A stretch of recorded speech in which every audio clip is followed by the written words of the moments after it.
നമസ്കാരം. അമേരിക്ക ഉക്രൈന് നൽകിയ ഹിമാർസ് റഷ്യ തകർത്തു. എന്താണ് ഹിമാറസ്? M142 high mobility artillery rocket system അല്ലെങ്കിൽ ഹിമാർസ് എന്നത് നിരവധി റോക്കറ്റുകൾ നിക്ഷേപിക്കാൻ കഴിയുന്ന ഒരു റോക്കറ്റ് ലോഞ്ചറാണ്. ആദ്യമായി 1990കളുടെ അവസാനത്തിൽ അമേരിക്കൻ ഐക്യനാടുകളുടെ ആർമിക്ക് വേണ്ടിയാണ് ഇത് വികസിപ്പിച്ചെടുത്തത്. ഇതൊരു ലൈറ്റ് മൾട്ടിപ്ലൈ റോക്കറ്റ് ലോഞ്ചറാണ്. ആദ്യമായി ഉപയോഗിച്ചു തുടങ്ങുന്നത് 2005 മുതൽ. ഇപ്പോഴും ഉപയോഗിച്ചു വരുന്നുണ്ട്. അതുകൊണ്ട് തന്നെ M270ന്റെ അതേ തരത്തിലുള്ള പോഡുകൾ ഹിമാറസിന് വഹിക്കാൻ കഴിയും. 2022 മുതൽ Ukraine M142 high mobility artillery rocket സിസ്റ്റവും അതിന് ട്രാക്ക് ചെയ്തിരിക്കുന്ന ഭാരമേറിയ കസിറ്റ് M270 MLRSഉം സിസ്റ്റങ്ങളുടെ ഡെറിവേറ്റീവുകളും സ്വീകരിച്ചു വരുന്നുണ്ട്. കൂടാതെ മൾട്ടിപ്പിൾ ലോഞ്ച് റോക്കറ്റ് സിസ്റ്റം ഫാമിലിയിലെ എല്ലാ റോക്കറ്റുകളും വിക്ഷേപിക്കാൻ ഇതിന് സാധിക്കുകയും ചെയ്യും. 2022 ജൂൺ 1-നാണ് M31 MLRS യൂണിറ്ററി റോക്കറ്റുകൾ ഉപയോഗിച്ച് 4 ഹിമാറസ് ഉക്രൈനിലേക്ക് വിതരണം ചെയ്യുമെന്ന് US പ്രഖ്യാപിച്ചത്. തുടർന്ന് ജൂൺ 23-ന് ആദ്യത്തെ ഹിമാറസ് ഉക്രൈനിൽ എത്തിച്ചിരുന്നു. അതിനുശേഷം ഹിമാറസ് ഘട്ടം ഘട്ടമായി ഉക്രൈന് നൽകിയിരുന്നു. അങ്ങനെ ആകെ ഹിമാറസുകളുടെ എണ്ണം 16ആയി. എന്നാൽ ഇപ്പോൾ റഷ്യൻ സൈന്യത്തിന്റെ ബാലിസ്റ്റിക് മിസൈൽ ആക്രമണത്തിലൂടെ ഉക്രൈന് അമേരിക്ക വിതരണം ചെയ്ത ഹിമാറസ് റീസപ്ലൈ വാഹനം നശിപ്പിച്ചതായി വെളിപ്പെടുത്തിയിരിക്കുകയാണ് റഷ്യൻ പ്രതിരോധ മന്ത്രാലയം. റഷ്യൻ സൈന്യം പുറത്തുവിട്ട നിരീക്ഷണ ഡ്രോൺ ദൃശ്യങ്ങളിൽ ഒരു വനപ്രദേശത്ത് ഒളിപ്പിച്ചിരുന്ന വാഹനം പ്രവർത്തിക്കുന്നതായി കാണാം. ഉക്രൈനിയൻ നഗരമായ നിക്കോളയേവിൽ നിന്ന് ഏകദേശം 26 കിലോമീറ്റർ കിഴക്കായി സ്ഥിതി ചെയ്യുന്ന നോവോണിക്കോളയേവ ഗ്രാമത്തിന് സമീപമാണ് വാഹനം കണ്ടെത്തിയത്. വാഹനം കണ്ടെത്തിയതിന് തൊട്ടു പിന്നാലെയാണ് ഇൻകാൻഡർ M സിസ്റ്റം ഉപയോഗിച്ച് തൊട്ടടുത്തുള്ള ബാലിസ്റ്റിക് മിസൈൽ ഉപയോഗിച്ച് റഷ്യ ആക്രമണം നടത്തിയത്.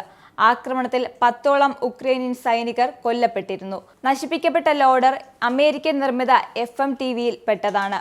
കഴിഞ്ഞ ഓഗസ്റ്റിൽ ഉക്രൈൻ നടത്തിയ കടന്നുകയറ്റം റഷ്യയിലെ കുർസക് മേഖലയിൽ നടന്നുകൊണ്ടിരിക്കുന്ന സംഘർഷം ഹിമാറസിന്റെ പ്രവർത്തനത്തെ വളരെയധികം ബാധിച്ചിരുന്നു. ഏറ്റവും പുതിയ റഷ്യൻ കണക്കുകൾ പ്രകാരം M142ന്റെ കുറഞ്ഞത് 13 യൂണിറ്റുകളും M270 MLRSന്റെ 7 യൂണിറ്റുകളും ഈ പ്രദേശത്ത് നശിപ്പിക്കപ്പെട്ടിട്ടുണ്ട് എന്നതാണ്. 2 ദിവസം മുന്നേ ഉക്രൈനിൽ ഊർജ കേന്ദ്രങ്ങളിൽ റഷ്യൻ സൈന്യം തുടർച്ചയായ ആക്രമണം നടത്തിയതായി പ്രതിരോധ മന്ത്രാലയം അറിയിച്ചിരുന്നു. MODയുടെ അഭിപ്രായത്തിൽ ഉക്രൈനിലെ സൈനിക വ്യാവസായിക സമുച്ചയത്തിന് ശക്തി പകരുന്ന വാതക ഊർജ അടിസ്ഥാന സൗകര്യങ്ങൾ ലക്ഷ്യമിട്ടാണ് ഈ സംഘടിത ആക്രമണം നടന്നിരിക്കുന്നത്. ദീർഘദൂര മിസൈലുകളും ഡ്രോണുകളും ആക്രമണത്തിൽ ഉൾപ്പെട്ടിരുന്നു. 2022 ഒക്ടോബറിൽ ക്രിമിയയും റഷ്യയും ബന്ധിപ്പിക്കുന്ന പാലത്തിന് നേരെ ഉക്രൈൻ നടത്തിയ ബോംബാക്രമണത്തിന് മറുപടിയായാണ് റഷ്യ ആദ്യമായി ഊർജ അടിസ്ഥാന സൗകര്യങ്ങൾക്കെതിരായ ആക്രമണങ്ങൾ ശക്തമാക്കിയത്. 2024 ഏപ്രിലിൽ റഷ്യൻ മണ്ണിൽ ഉക്രൈൻ നടത്തിയ ആക്രമണങ്ങൾക്ക് മറുപടിയായി റഷ്യൻ സൈന്യം ഊർജ സൗകര്യങ്ങൾ ആക്രമിക്കുമെന്ന് പ്രസിഡന്റ് വ്ളാഡിമിർ പുടിൻ പറയുകയുണ്ടായി. റഷ്യയുടെ ഊർജ കേന്ദ്രങ്ങളിൽ ഉക്രൈൻ നടത്തിയ നിരവധിയായ ആക്രമണങ്ങൾക്ക് മറുപടിയായിരുന്നു ഈ ആക്രമണ മുന്നറിയിപ്പ്.